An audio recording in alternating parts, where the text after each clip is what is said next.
За сайн байцгаана уу? Өглөө хөтөлбөртэй хамт байгаа үзэгч та бүхэндээ энэ өглөөний мэндийг хүргэе.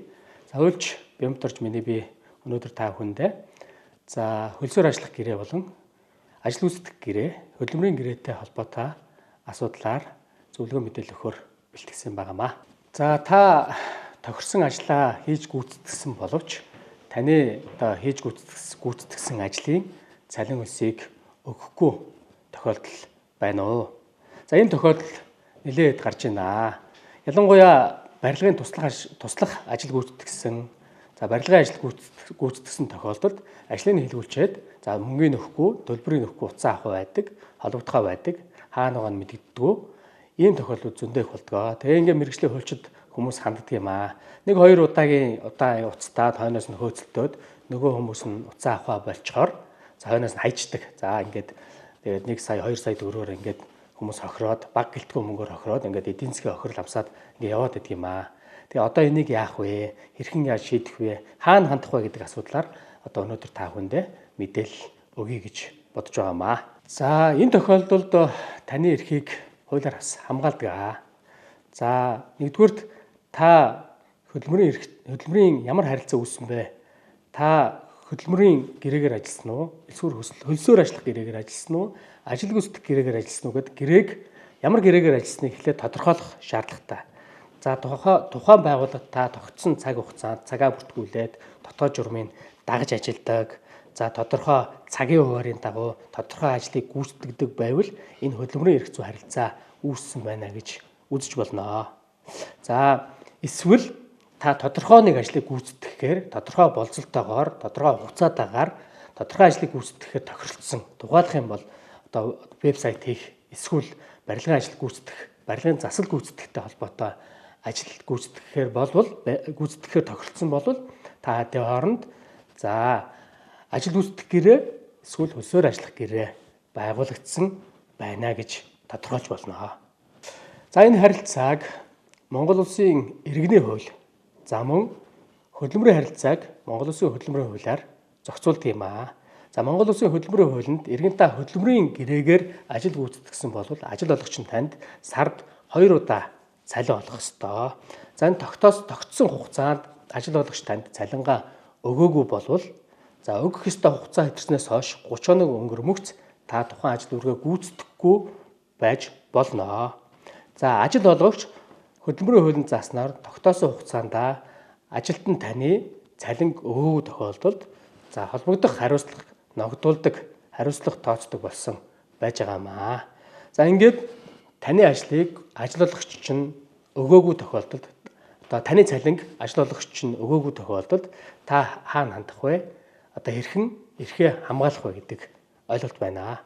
За энэ тохиолдолд та хөдөлмөрийн эрхийн маргаан зохицуулах хороондоо хараа дүүргийнхаа хороонд хандаж за ажил олгогчийн гаргаж байгаа үйлдэлтэй холбоотой, цалин өгөхгүй байгаа үйлдэлтэй холбоотой гомдол хүсэлтээ гаргаад шийдвэрлүүлж болно. За энэ нь үр дүнд хүрэхгүй байх юм бол та шүүхийн байгууллагад хандаад эрхээ сэргийлж болдог.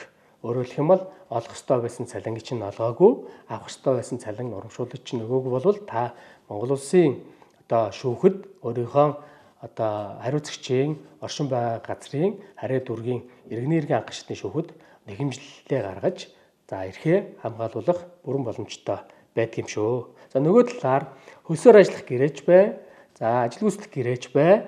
Энэ гэрээгээр та ажилласанд бол одоо Монгол Улсын иргэний хуулинд юг заасан байдаг вэ гэхээр одоо нөгөө тал нь буюу таныг одоо ажилуулсан, ажил олгосон тал нь одоо танд ажилуулсан хөлсийнхөө цалин хөлсийг өгөх үүрэгтэй байдлаар хуульч өгсөн байдаг юм аа. Тэгэхээр иргэд нэг юмыг анхаарах хэрэгтэй. Та тодорхой ажил гүйцэтгэгч байгавал заавал гэрээ байгуулах хэрэгтэй. Манай иргэдийн дунд за яг болох байлгүй дээ ойлголцчих баха. Танд юм чин цалин хөлс юм тодорхой хугацаанд өгчих байхаа гэд итгэцлийн үндсэн дээр ажил гүйцэтгэдэг.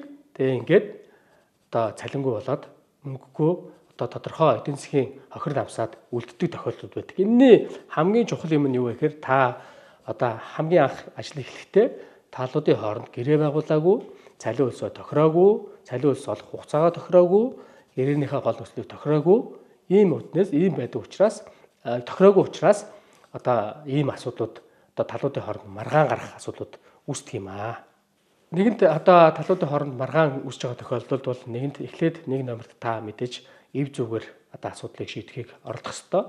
Хоёрдугаарт нь үнэхээр холбоо харилцаа байхгүй, холбогдохгүй одоо энэ цалин хөлсөө авч чадахгүй байх юм бол та баримтуудаа нэгдүгээр бэлтгэх ёстой.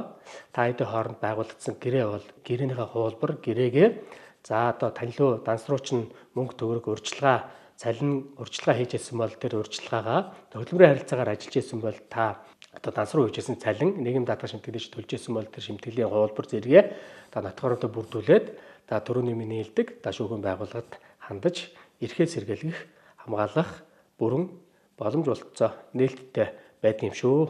Одоо та тухайн байгууллагад тариалагдаад ажиллаж хөдөлмөрийн гэрээ байгуулагдсан бол мэдээж тухайн байгууллагын дотоод журмыг чанд цагж ажиллах ёстой.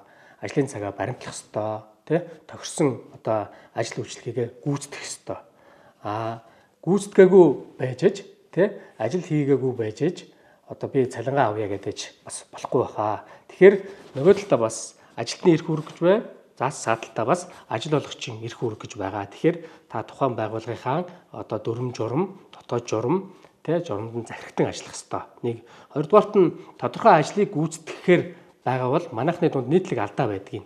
Одоо барилгын ажил гүйцэтгэхээр тохиролцоод за ирдэггүй, ажлаа хийдэггүй, чанаргүй байдаг, хугацаандаа ажлаа гүйцэтгэдэггүй гэж шалтгаалаад нөгөө талдаа танад захиалга өгсөн захиалагчийн сэтгэлд одоо нийцэхгүй параметраар нийлүүлсэн, ажил хийсэн, ажил гүйцэтгсэн болвол нэгэнд эрэхтэй бол нөгөө талдаа үүргээ ухамсарлаж байх ёстой гэдгийг бас сануулгын зүйтэй болоо.